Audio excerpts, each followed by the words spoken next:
Hey everybody, today I'm going to be making a video just to show you the my automobile locksmithing tools of the trade.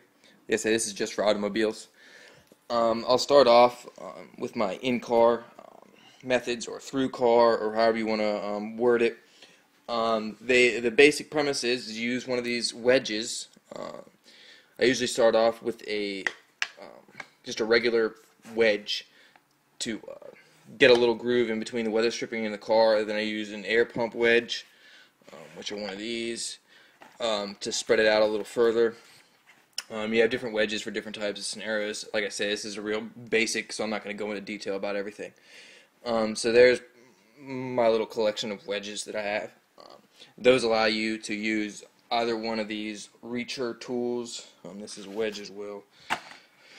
Any one of these reacher tools to either manipulate the door handle or the scooter, the door handles of the or the lock buttons, or whatever you need to manipulate in order to get the door open. So I'll start off with the one I use most often. It's just this long reach tool. It works wonders. Usually you can manipulate the car button door. Is usually what I end up doing. Most cars you can do that. The one right below it is just a smaller version of that for smaller cars. It just helps you reach places that won't get, just for variety's sake.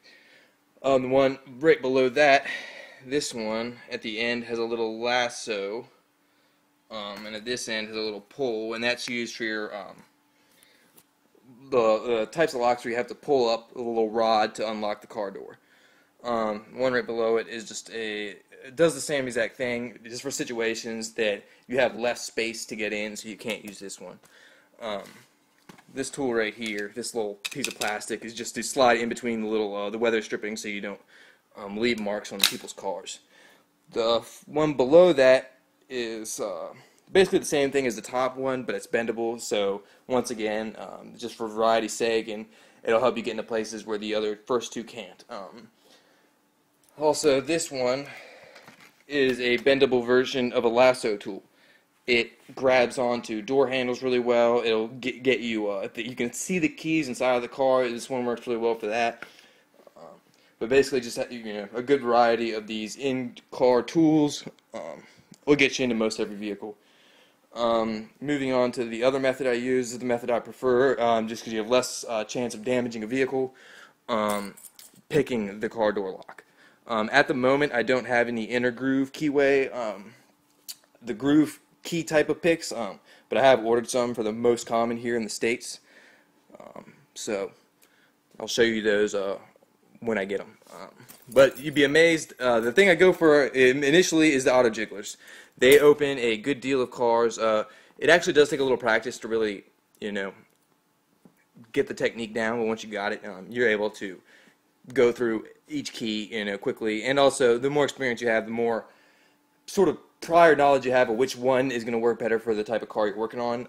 Below that is a cheap set of Chinese automobile picks. It's a couple different sets collaborated in this little case I have. But they actually work really well for foreign automobiles, especially Asian automobiles. They'll get you into a good amount of vehicles as well.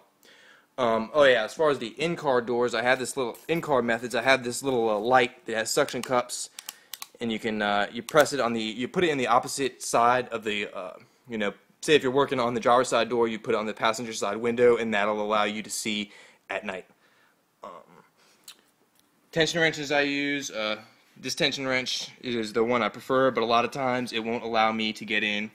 Won't allow me to fit the pick in when I'm using my more comprehensive pick set. This pick set, each of the picks are double-sided. It lists, as long as you keep yours in order, it lists the makes and models, or the makes, not the models, of the vehicles that they're most likely to work on. So you have this, and I have this tension wrench. I have a little round tension wrench that I customize by bending these two prongs outwards like that, so it would hold in better. Honestly, it's a waste of money. Paid $50 and it's not worth it. Also, that comes with this set is a gas cap pick, and this cheap tension wrench, which I only use in the scenario where I can't fit my pick in while I'm using this.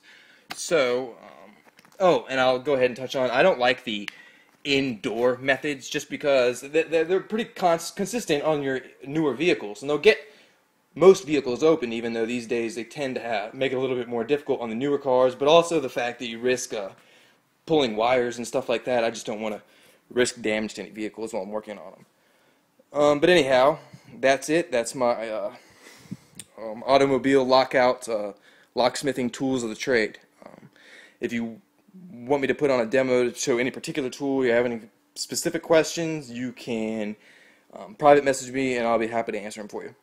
Thanks for watching and good luck with your picking.